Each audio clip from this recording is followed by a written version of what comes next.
Good morning guys, कसे आहात तुम्ही? आय होप तुम्ही खूप मस्त असाल, छान असाल, सुंदर असाल, सुरक्षित असाल आणि माझ्या एका नवीन व्हिडिओमध्ये तुमचं खूप खूप स्वागत आहे.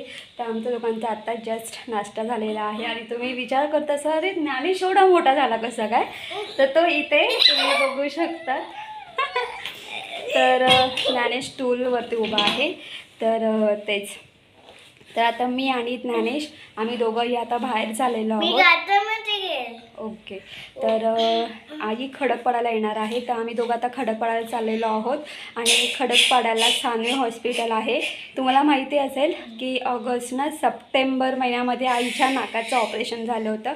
तर तेच तर तिथं आता आम्ही चेकिंगसाठी चाललेलो आहोत. तर डॉक्टरांनी बोलवलं होतं चेकिंगसाठी, पण आई गावाला गेल्यानंतर मग आईचं काय येणं झालंच नाही आहे. तर मग आता आई बोलते की मी आता आले तर तिथं चेकिंग करून घेणार आहे. तर तेच आता आई खडकपाड्याला येईल. तर मी आणि त्याच्यात आम्ही खडकपाड्याला जाऊ. तिथून मग सानवी हॉस्पिटल आहे, तिथे जाऊन आईची चेकिंग म्हणजे डॉक्टरकडे आधी सगळं चेकअप वगैरे करू. आणि चेकअप वगैरे झाल्यानंतर मग आम्ही तसंच बदलापूरला जाणार आहोत, कारण बदलापूरला आईचं एक काम आहे. आणि मग ते काम झाल्यानंतर मग आणि पुन्हा आईची एक मैत्रीण आहे, तर आईला आईच्या मैत्रिणीला पण भेटायचं आहे. तर तेच तर ही सगळी कामं आहेत. ही सगळी कामं करून मग आम्ही फ्रेंड तर ही सगळी कामं करून झाल्यानंतर मग आम्ही घरी येणार आहोत. आता ही सगळी कामं करता करता साहजिकच पूर्ण दिवस निघणार आहे. तर चला आता आपण निघूया पटापट.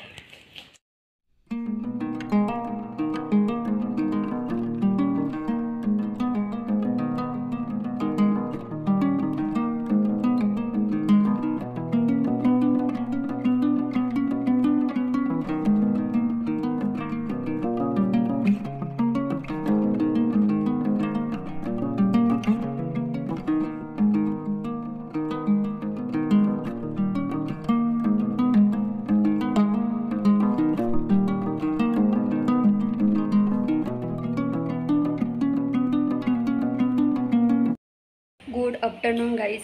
आता दुपारचा 1:30 वाजलेला आहे. आता आम्ही घरी आलेलो आहोत. तर आज खरं म्हणजे आज 2 कामं होते आईची. आईचं आज हॉस्पिटलमध्ये चेकअप होतं आणि त्यानंतर आम्हाला बदलापूरला जायचं होतं. तर आईचं जे आज चेकअपचं काम होतं ते झालेलं आहे. डॉक्टरांनी चेकअप केलेलं आहे, सगळं ओके आहे, मस्त व्यवस्थित आहे. आणि डॉक्टर असे बोललेत की ऑपरेशन सक्सेसफुल, कारण सप्टेंबर महिन्यात म्हणजे गणपती बसायच्या 1 महिना अगोदर ऑपरेशन झालं होतं. आणि छान आईचा आता जो नाक आहे तो छान व्यवस्थित आहे वगैरे. तर सगळं छान व्यवस्थित आहे. त्यानंतर आम्हाला बदलापूरला जायचं होतं, पण त्याआधी आम्ही फोन केला तिथे. तर ते बोलले की अजून 4-5 दिवस लागतील. तर मग उगाच आम्ही कशाला फेरी घालायची म्हणून आम्ही तिथे नाही गेलो. तर मग बघू नंतर मग 5-6 दिवसांतर बघू काय करायचं ते वगैरे. मग आम्ही रिटर्न घरी आलेलो आहोत. आणि ॲक्च्युली आज एक गंमतच झाली. गंमत म्हणजे अशी की आज मला असं वाटलं की आजचा आमचा पूर्ण दिवस घराच्या बाहेर असणार आहे, कारण आईचं सगळं चेकअपचं झालं की आम्ही बदलापूरला जाणार होतो आणि तिथे आई तिच्या मैत्रिणीला भेटणार होती आणि त्यानंतर मग आम्ही घरी रिटर्न येणार होतो. तर हे सगळं करता करता संध्याकाळ होणार होते, त्यामुळे मी काहीच जेवण केलं नव्हतं. पण मग आता पुन्हा आम्ही दुपारी एकदा म्हणजे कुठलंही काम करताना आधी आपण फोन करतो आणि मगच पुढचं पाऊल टाकतो. तर ते बोलले की ना अजून 4-5 दिवस थांबा, थोडं उशीर लागेल असं आहे. मग आम्ही नाही गेलो बदलापूरला. घरी आलो. मीच्या घरी काहीच जेवण नव्हतं केलं, करायचं काय वगैरे. तर मग मी आता येताना कांदा भजी, बटाटा भजी आणि 4 वडापाव आणलेले आहेत. आणि तुम्हाला अजून एक गोष्ट सांगेल की ना कधी एनी टाईम मला आणि ज्ञानेशला समजा आम्ही सकाळी कुठल्या कामासाठी निघालो आहे, कामं झालेत आणि घरी येता येता आम्हाला 3:30 पावणे 4 वाजलेत, घरी काहीही जेवण नसेल, तर मग आम्ही वडापावच खातो. सरळ 2 वडापाव घरी आणतो. मला कांदा भजी आवडते, मी कांदा भजी 1 प्लेट घेते, ज्ञानेशला 2 वडापाव घेते. मग आम्ही घरी येतो आणि आम्ही तेच खातो. बाकी इतर कुठला म्हणजे हॉटेलिंग वगैरे शक्यतो नाही करत. हां, पप्पा जोडीला असतील तर मगच, तसं आम्ही कुठे जात नाही आणि करतही नाही. तर वडापाव हा आमच्या पुंजीला पुजला आहे ना आई? आई हो ना तेच खायचं. एखाद्या टायमाला खाल्लं तर त्यात काय चांगलं आहे ना. एक तर बाहेरचं खाल्लं पाहिजे थोडंसं. ती पण सवय तर ठेवली पाहिजे. तुम्हाला एवढं सांगेल की आई 5 महिन्यानंतर घरी आलेली आहे. मग काय ऑपरेशन सक्सेसफुल. आता सांभाळायला सांगितले ना डॉक्टर. तर डॉक्टर आईला बोलले ऑपरेशन सक्सेसफुल. आता तुमचं नाक खूप छान आहे, मस्त आहे. ते सांभाळायला सांगितलं, तरी मास्क लावायला हा सांगितलं ना. ड्रॉप तर करायला सांगितलंय. तेच. तर मग आता घरी आलोय. आता छान मस्त फ्रेश वगैरे होतो आणि आमच्या पुंजीला जो वडापाव पुजलाय तो आम्ही खाऊन घेतो. खरं सांगते, लहानपणापासून ना मी तुम्हाला सांगते ना, आपलं ठरलेलं असायचं ना, आपण कुठे बाहेर गेलो, थोडा जरी उशीर झाला, घरी काही जेवण वगैरे नसेल बंद, सरळ वडापाव घ्यायचा आणि घरी येऊन खायचं नाही. हो, त्या हॉटेल बिटेलला आपल्याला नाही पटत. ते आहेच.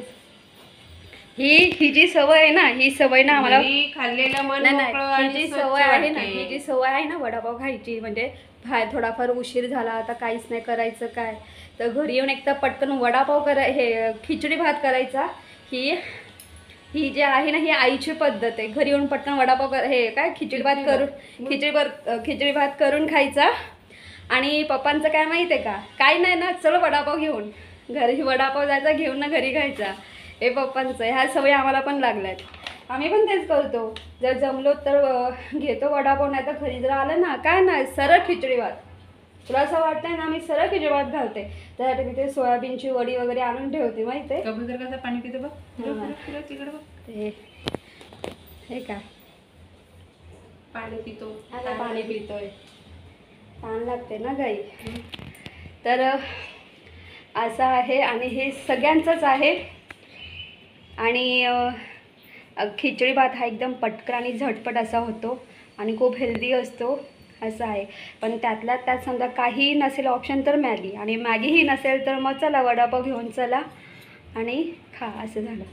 चला गरम गरम वडापाव आणलेत, पटापट खाऊन घेतो आणि फ्रेश होतो. आता तर फ्रेश हो. हां ना. हे बघा कबूतर, चिमणी सकाळीच येते आणि सकाळीच येऊन तिचा चारा आणि पाणी खाऊन जाते. हा कबूतर आहे ना, सकाळ दुपार संध्याकाळ. चिमणी फक्त सकाळी येईल आणि संध्याकाळी, बस 2च टाईम, असं आहे. एक कबूतर आलं इथे, सगळे आहे कबूतर, चिमण्या चारा आणि पाणी खाऊन जातात. त्यांना आता गरज आहे ना गाई, उन्हाळ्यामध्ये. पावसाळ्यामध्ये काय ते पाणी पण नाही प्यायला येणार इथं. मोबाईल ठेव.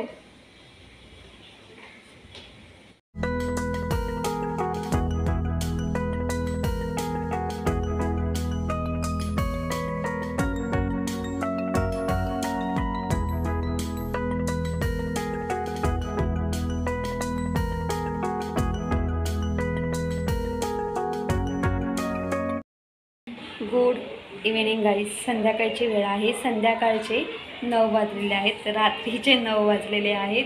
तर आम्ही दुपारी आल्यानंतर वडापाव खाल्ला, थोडं आराम केला. त्यानंतर मग आईसुद्धा 5 महिन्यानंतर घरी आली होती, त्याच्यामुळे आमच्या खूप साऱ्या गप्पा चालू होत्या.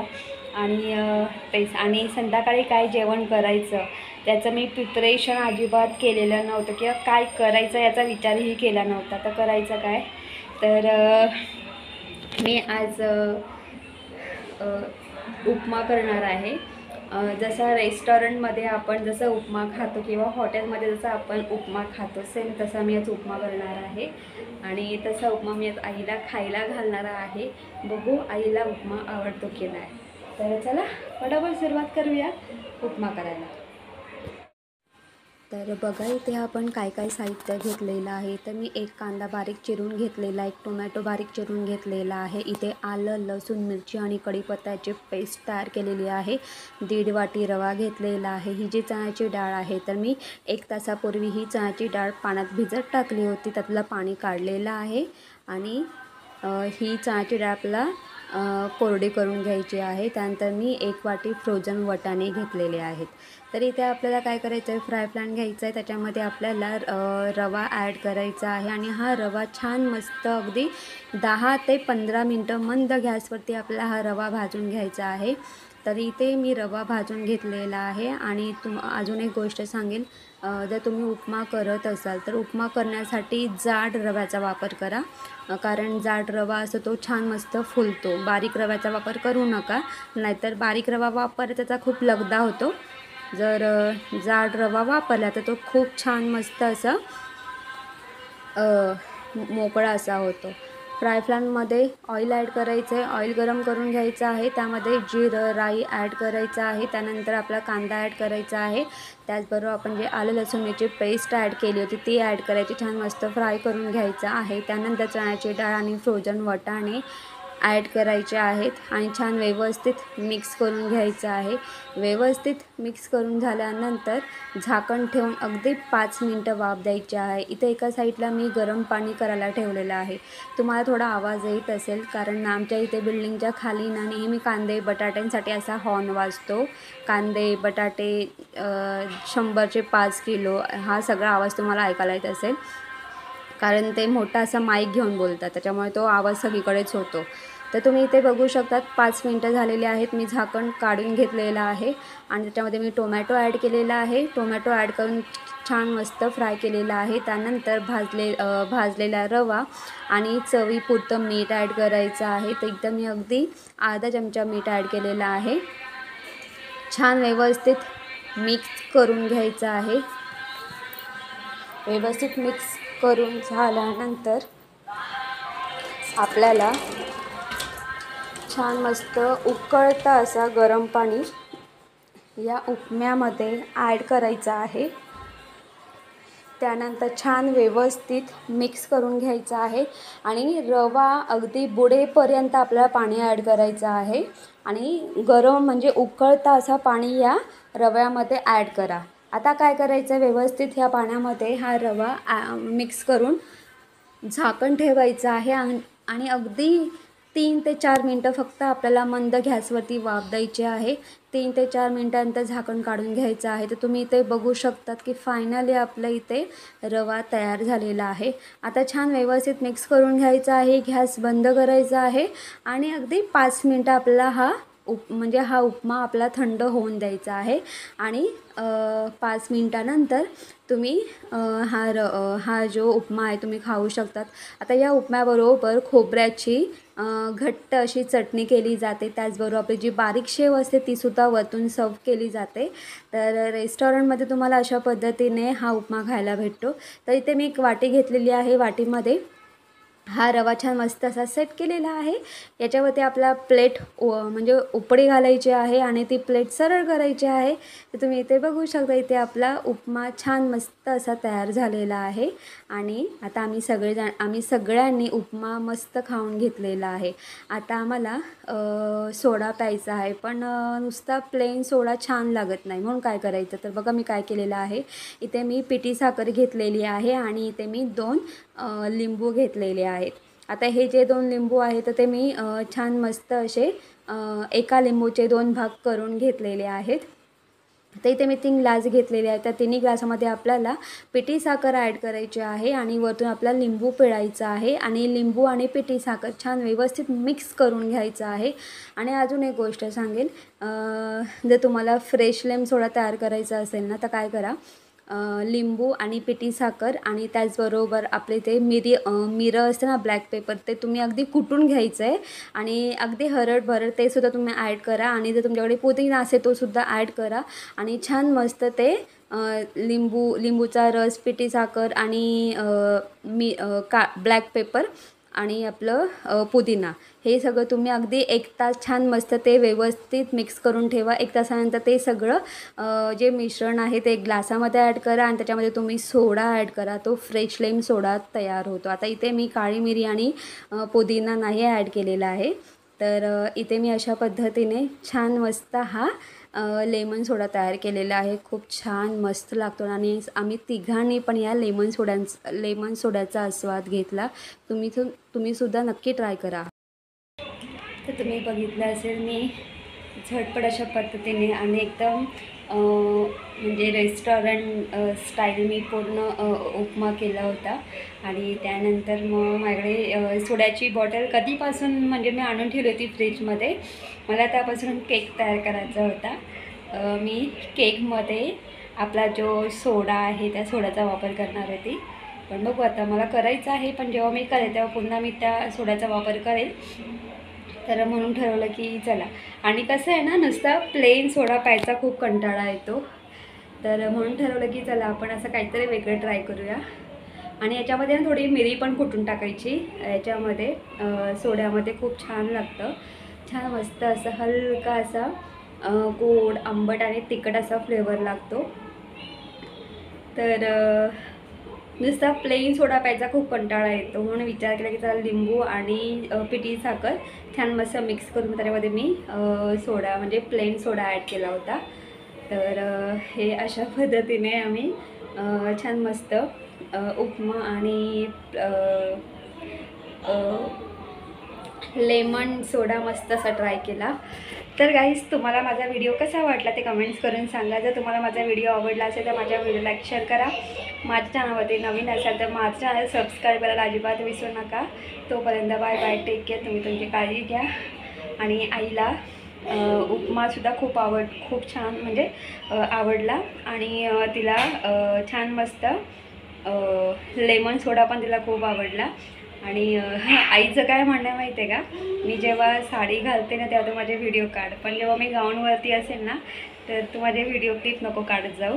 तिला आवडत नाही गाऊनवरती तिच्या म्हणजे जे व्हिडिओ क्लिप काढलेले, त्याच्यामुळे मग मी काही व्हिडिओ क्लिप नाही काढल्या. पण तिला उपमा खूप आवडला आणि तिला लेमन सोडा पण खूप छान आवडला. बोल घे ना. सो या सगळ्या गोष्टी.